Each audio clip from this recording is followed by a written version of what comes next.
এবারের আইপিএলের উদ্বোধনী অনুষ্ঠান বাতিল করে দিল ভারতীয় ক্রিকেট বোর্ড। গত বছর ৪ জুন রয়্যাল চ্যালেঞ্জার্স বেঙ্গালুরু প্রথমবার চ্যাম্পিয়ন হওয়ার উৎসব চলাকালীন পদপিষ্ট হয়ে ১১ জনের মৃত্যু হয়েছিল। নিহতদের প্রতি শ্রদ্ধা জানিয়ে এ বছরের উদ্বোধনী অনুষ্ঠান বাতিল করার সিদ্ধান্ত নিয়েছে বিসিসিআই। তবে বিসিসিআই এবং আইপিএল গভর্নিং কাউন্সিল ঠিক করেছে ফাইনালের দিন অর্থাৎ ৩১ মে জমকালো সমাপ্তি অনুষ্ঠান হবে। বোর্ড সচিব Debajit Saikia Times of India সংবাদপত্রকে এই খবর জানিয়েছেন।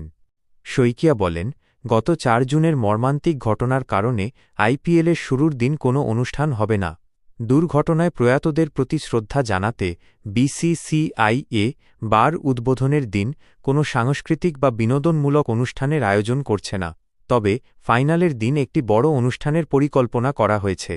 এর আগে ২০১৯ সালে পুলওয়ামা হামলায় প্রায় ৪০ জন সিআরপিএফ জওয়ান নিহত হওয়ার পর বিসিসিআই আইপিএলের উদ্বোধনী অনুষ্ঠান বাতিল করেছিল।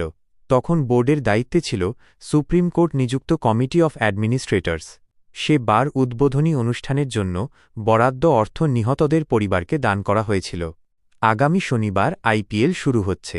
বেঙ্গালুরুর চিন্নাস্বামী স্টেডিয়ামে সানরাইজার্স হায়দ্রাবাদের মুখোমুখি হবে রয়্যাল চ্যালেঞ্জার্স বেঙ্গালুরু।